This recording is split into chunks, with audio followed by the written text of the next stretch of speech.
We're here with Dr. Seif and Nurse Tzit-Tzit, and it appears they're in the middle of an operation, so we'll just have to be patient. I have a couple questions for Dr. Seif when they finish up here. Let's just watch as they practice their practice. The Seif.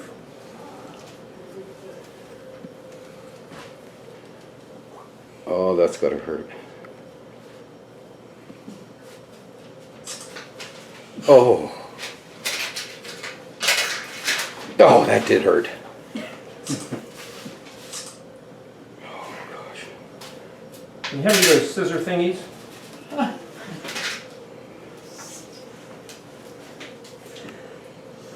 All right, let's get her out here. Oh, it looks like they're, well, I don't know if she made that. Focus our attention on the subject at hand here. Dr. Seif, when you have a moment, I have some questions for you.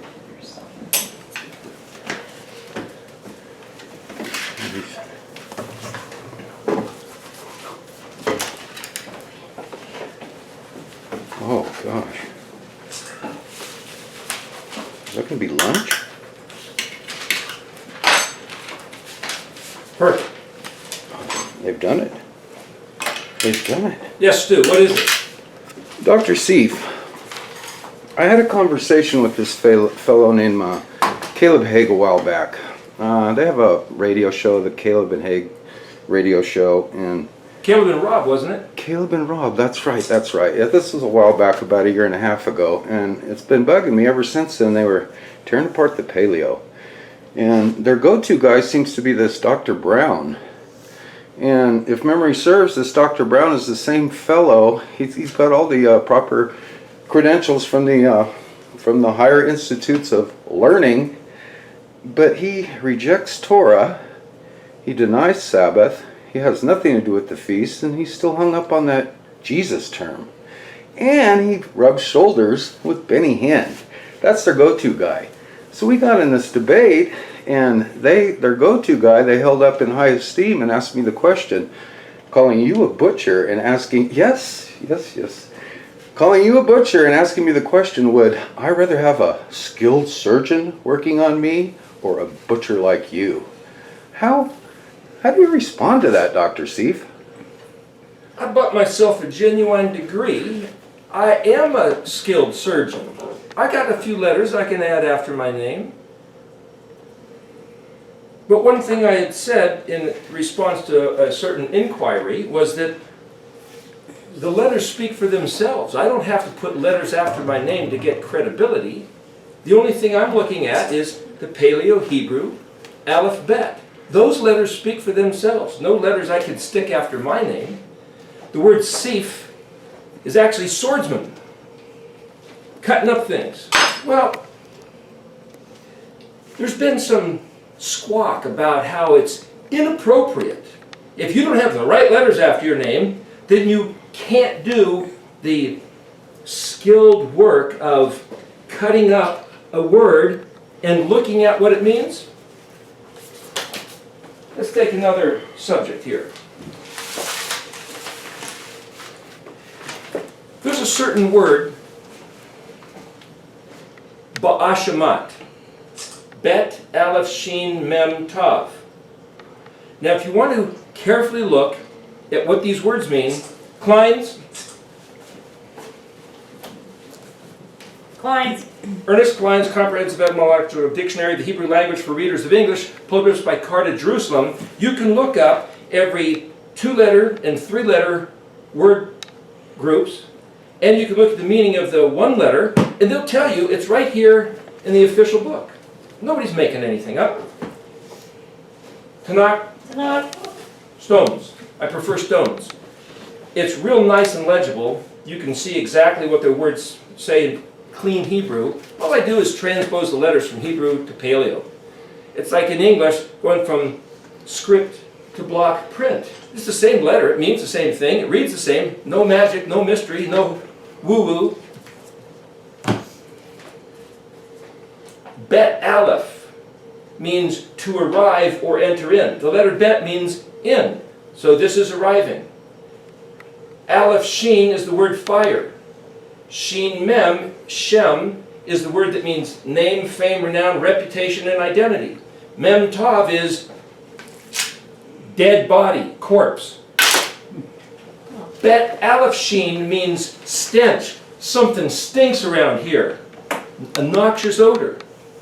Aleph Shin Mem means sin, guilty, offense, someone who's accused, an indictment where the sentence has been passed and now they suffer punishment, like rejection or discreditation. Shin Mem Tav means excommunicate or ban. Anathema. You're out of here. You did something we don't like. We don't like how you talk. Something stinks. We throw your name, your reputation into the fire. You're dead as far as we're concerned. Goodbye. We have nothing more to do to you. That's what the word means. Ba'ashma. By the book. Is that so difficult? Looks pretty clear to me. Okay, next subject.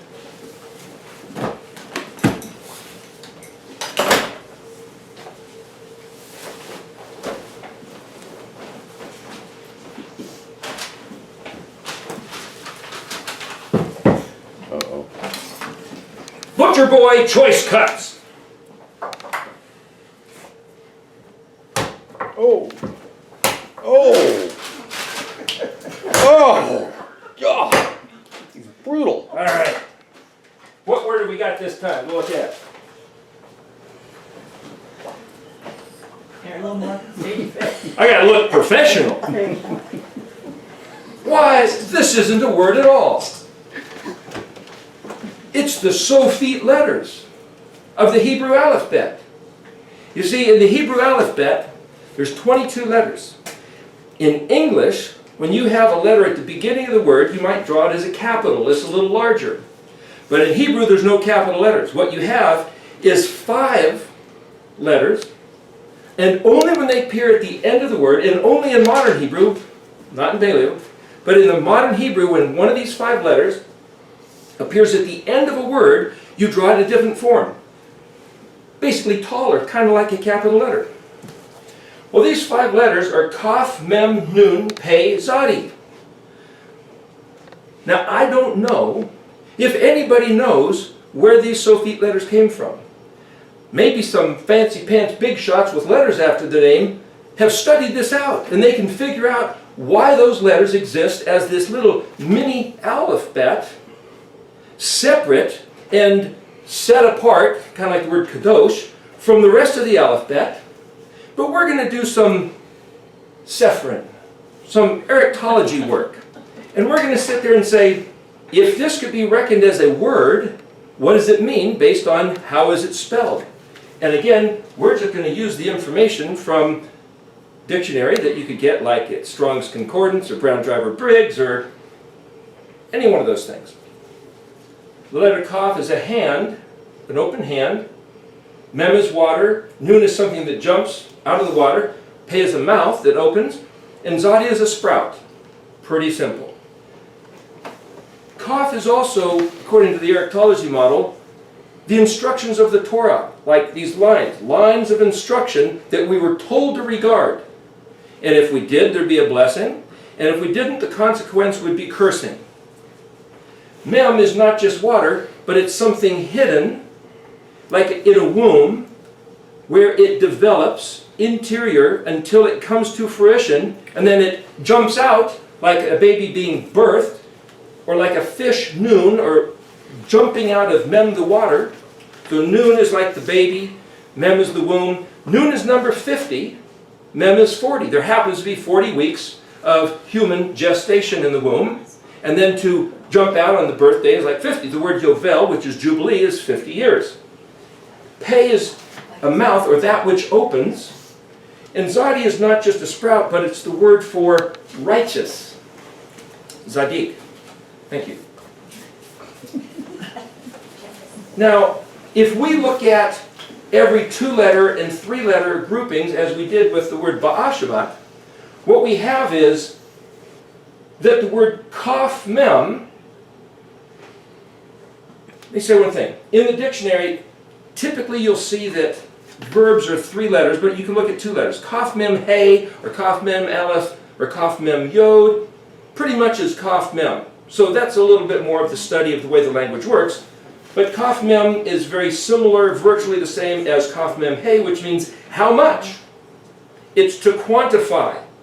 But it's also longing and yearning. Now if you read through the Bible, there's a few things that have to do with a certain longing and yearning, and how much. When Yeshua rose from the dead, remember the first thing the disciples asked him? Is it now we can have the kingdom back? Really? Will you return the kingdom to Israel? How long do we have to wait with our enemies prevailing over us? How long do we have to have the disfavor, the disdain, the turned back of Yahweh's face? When will He show His face to us with favor? If you look at Kaf Mem Nun, Kaman, it means to be hidden, concealed. Like you take a witness in witness protection program and hide them away if there's somebody running after them. You tuck them away for a while. It's not that they're completely hidden forever, for a while. As a matter of fact, that's the same word as Cayman, as in the Grand Cayman Islands, down there near the Gulf of Mexico. It's the exact place where pirates used to hide. And as the Spanish ships, after looting and pillaging South America, would go by, the pirates would jump out and grab them and take their stuff. They'd loot the looters. As a matter of fact, so this Cayman, what I'm suggesting, is a Hebrew word, and the Grand Cayman Islands, Cayman is the Hebrew meaning. You can see it right there. In fact, even the word pirates is Hebrew. Pirates, im, the plural of im is, Yahweh said He was going to find the worst, the nastiest, the most vicious people who had no regard of anything nice. They'd break, they'd smash, they'd tear, it was the Assyrians. And He sent in the Assyrians, calling them the Piratzim, because Israel, who had been given the treasures of Yahweh, disregarded them, turned their backs, threw them away, and preferred the treasures of the Assyrians. And He says, okay, you can have what you want. You want the Syrians instead of me? You get the Assyrians.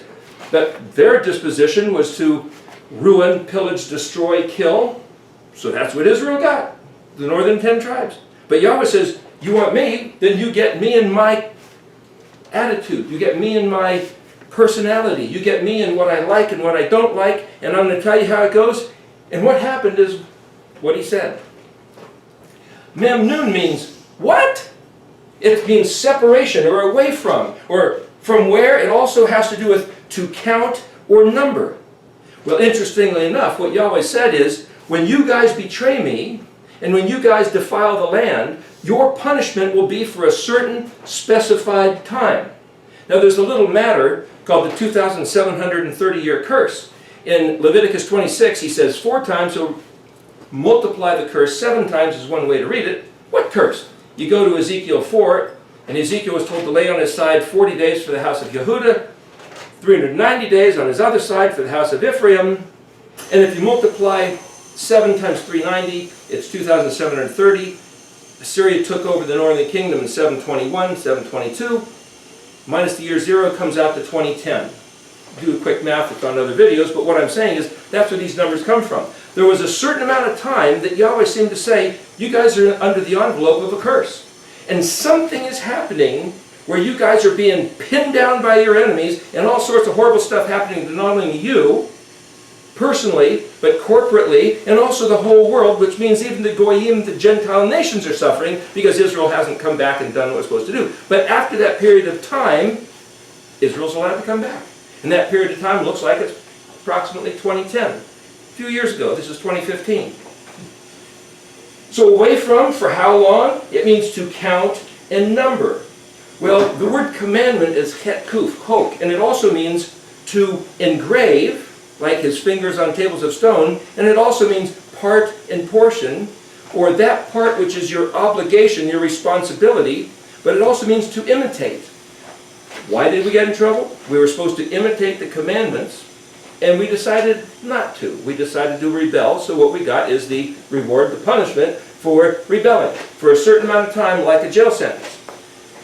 The word spelled nun pei is like a picture of the treetops moving, or a sieve where you put flour into it and you swing it back and forth and it sprinkles, like the treetops moving back and forth. So in Hebrew, the way it works is anything with a similar picture and the connotations associated with that picture are the same word. So not only is naf, nun pei, to swing or sieve or to sift something clean, like if you're sifting flour, but it's also a panoramic view, like if you were up in the treetops. So the question would be, what? A separation from where? Why? How long? Until you are sifted clean.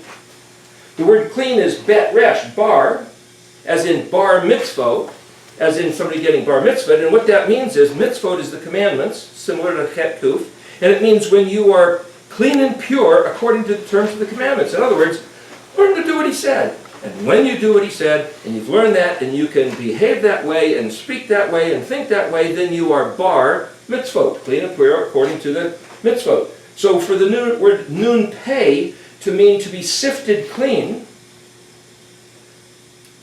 there's another word that means clean, which is zayin kaf, as in the name of remembrance. To remember is zayin kaf resh. Zayin kaf means clear, clean, acquitted, declared innocent. The reason I invoke that word is because zayin kaf is a synonym of bet resh. Also, so is nun kuf yod, which is free from guilt or punishment. In other words, this notion of being sifted clean is to absolve yourself from guilt. Now some people say, hey listen, the only way to be absolved from guilt is by declaring the blood of the Savior, Jesus Christ. That's not exactly true. There's other terms by which you can be declared innocent, such as if somebody says you have to serve 5 years for committing a crime, you serve 5 years for committing a crime, and then you're declared free. So that's what this is talking about. If Yahweh says, because you did such and such, you will be punished by being kicked out of the land and having your enemies overlord you, even though Yeshua died on the cross to pay for our sins and to find us washed clean so we can enter into the kingdom, there's a different type of legal matter happening. And this legal matter is not acquitted by his blood, but it seems like it's acquitted if he says it's going to be 2,730 years before your people can come back to a certain type of relationship, then you're acquitted by waiting 2,730 years. And so there's a different type of legal matter in the works. It's not just this one topic. Pezadi means open mouth, but it also means set free, deliver, and compensated, indemnified for loss, a paying of damages. Now, nun pezadi means explosive, spread, distribution, shatter, destroy, and dash to pieces. The interesting thing about pezadi is that in Matthew 5 it says, Yeshua went up into a mountain. And seeing the multitudes, he sat down and he opened his mouth. And he taught them, saying, and he gives the Beatitudes. Why does it say he opened his mouth? How often does anybody say, oh, he sat down and opened his mouth? You might sit down and open your mouth to eat, but to talk, he opened his mouth? Why did it say that? I suggest the reason it says he opened his mouth is because these two letters, spelled pezadi, mean he opened his mouth, so these are particularly in reference to him. He opened his mouth. What did he say? There's a connection to bring our attention from Matthew 5 and 6, the Sermon on the Mount, to these letters. Okay, now let's back up a bit, like getting this overview from the nun pei, the nof. What do these say? There's something hidden and concealed, tucked away. Well, if you go to prison, that's the same thing. So I said that this is like a witness protection program, tucked away for safety, but you can also be tucked away in jail. Could this be speaking of Israel? The 10 tribes of Israel, all 13 tribes of Israel, the 12, and then Joseph had Ephraim and Manasseh, making it basically 13. The problem is, we've all been kicked out, we've all been scattered, we've all rejected his ways. So we were kicked out and scattered. Spread, distribution, explosively. Yahweh sent in the Piratzim, and they just threw us to wander across the world like some explosive. This word pezadi is where we get the word pizza, which looks like explosive parts thrown all over. It's the same word in English and in Hebrew.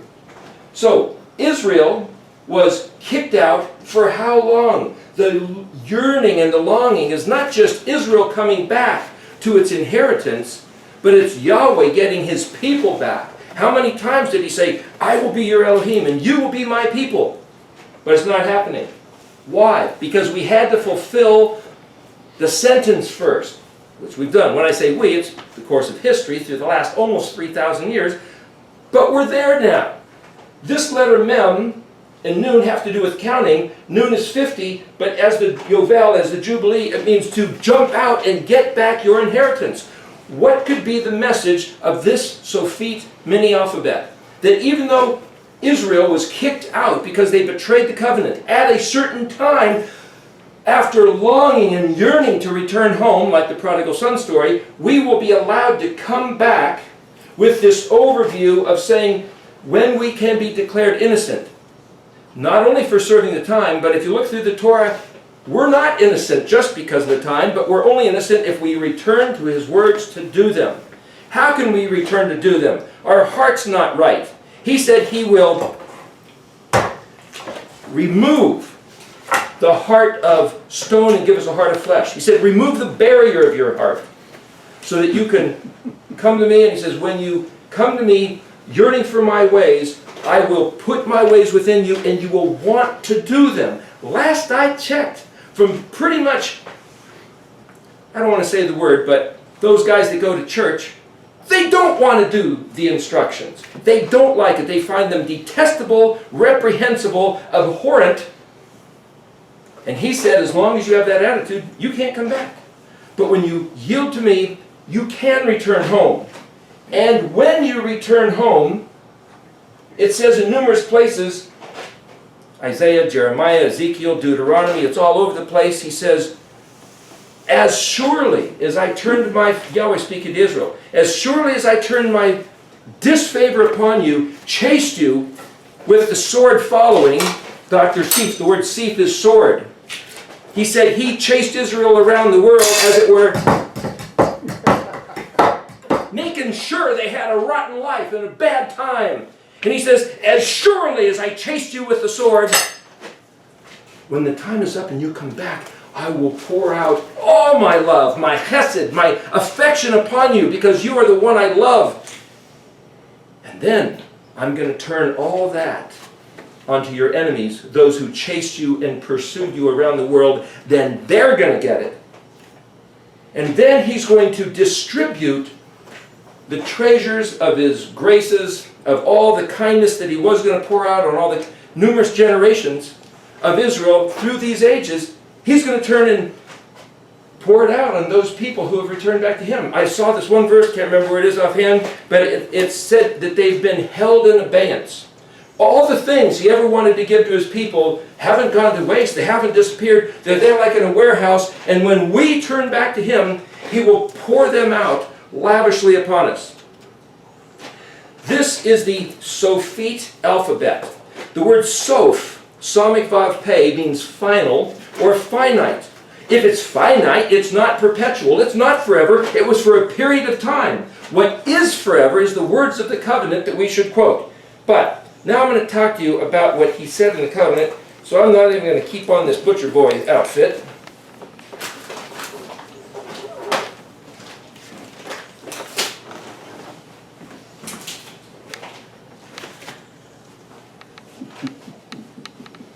We'll just get down to some Arabtology, which anybody can do. You don't need to go to doctrine school. You don't need to get a degree. You don't need to be a certified butcher boy. You just look at the words. The word soph is final, finite. It's not perpetual. Sophah means storm or tempest. Sif means swordsman. And Samik Pei Yod or Samik Pei Tav means give to eat or he fed. Yahweh said, you can come to my banqueting table. And when Solomon was king, and he sought Yahweh with all his heart, in 1 Chronicles it says, all the people of Israel rejoiced and ate and drank and had a great life. When Solomon went punk, which is where you get the word Phoenician, PNC or PNK or PHNK phonetics, as the Greek called them, when he turned to other Elohim and he went to idolatry, They lost it all.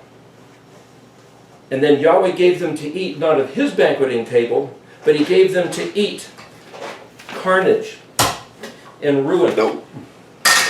That's what we've had for the last 2,000, 3,000 years. But it's not perpetual. It's only until we return. Deuteronomy 29:28.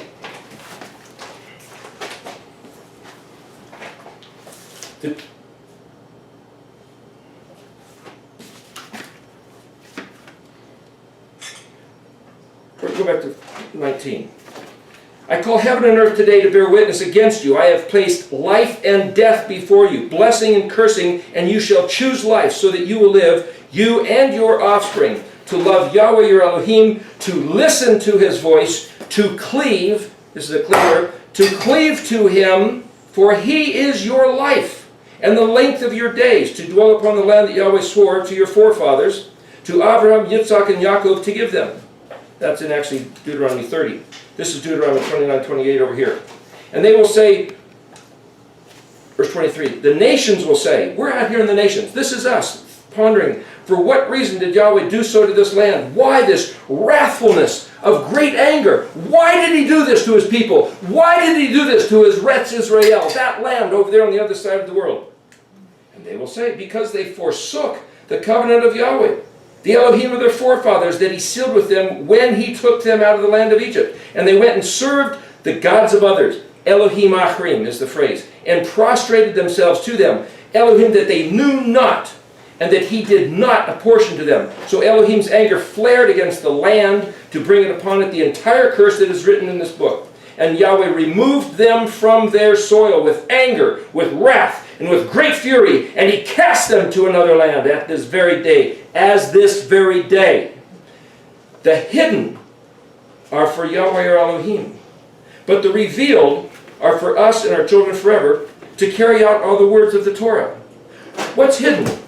The meaning of this word. This is hidden, and something's going to happen where, by the opening of his mouth, by the opening of his words, by the understanding of his words, when he reveals what this means, it says, it is for us and our children forever, forever, that includes now, to carry out all the words of this Torah.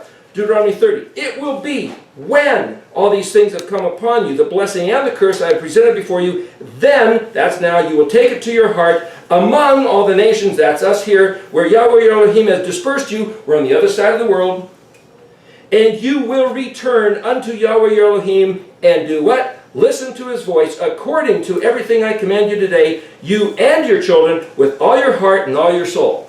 That song, all your heart and soul, that comes from this. Then Yahweh your Elohim will bring back your captivity, have mercy upon you, and gather you in from all the peoples to which Yahweh your Elohim has scattered you. This word is scattering. There's a message in here that what he did to his people at the end will be recovered when we return to his words. That's the message embedded in the Sophite aleph-bet. Hallelujah. It's been hidden all this time by the guys with letters after their names. But if the only letters you lay claim to are these letters, the message of the truth is in it. It doesn't matter what school you went to. It's in the words that he gave us. Hallelujah. If you look in Isaiah, do not recall former occurrences, and do not even contemplate the earlier events. For behold, this is Isaiah 43, verse 18 and following. For behold, I am bringing forth a new thing. Now it will sprout. Now it will sprout. Pezadi, it'll open up and sprout. You will surely know it. I will make a road in the desert, and in the wilderness rivers. The waters will flow. Memnun. The beasts of the field will honor me, the jackals and ostriches. You could read those words another way and read other things in the same words. For I have put water in the desert and rivers in the wilderness to provide drink for, not the animals, for my chosen people. That's us. That's Israel. He promises to say, at the time he turns his favor, provisions will be made in the midst of a place where those provisions don't look like they're there. we can count on this, that because we are returning to Him, though we don't see any effect, He will surely and certainly, boom, even rivers in the middle of the desert, cause it to happen one way or the other. It doesn't matter how big the giants are, how sharp their knives are, how loud their voices, stand away from that word. None of that matters. What did He say? This I'm reading in English. If you look at it in the Hebrew, you'll find even more stuff. This people which I fashioned for myself, that they might declare my praise. The reason that Israel exists is to be the vessel, the vehicle of praising Him. One other little interesting matter. How long? If you look at the gematria value of these letters, aleph is 1, bet is 2, gimel's 3. You go up to yod is 10, then it goes 20, 30, 40, 50, 60, 70, 80, 90, 100, 200, 300, 400. That's how they count, the letters and numbers. But when you get to the Sophite letters, it's 500, 600, 700, 800, 900. Those are the letters used to equal that value. Just interesting, we're talking about mem nun means to count and to number, which is to add up and see where it's at. If you add 5, 6, 7, 8, 900, it comes out to be 3,500. When Moshe was given the commandments, it was approximately 3,500 years ago. Now, isn't that strange? That at the end of the total of these numbers is where we are today.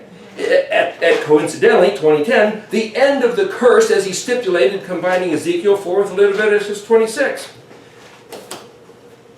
Could it be that we're standing at the place, as in the prophecy given to Nebuchadnezzar in Daniel chapter 2. Nebuchadnezzar had a dream. His wise men, his big shots with fancy letters after the name, couldn't interpret the dream. Daniel said there's an Elohim in heaven. He appeals to him, he gives him the understanding, and he says, you, O king, were wondering what was going to happen after your kingdom in the later days. And he saw a statue, head of gold, arms of silver, midsection bronze, legs of iron, iron mixed with clay.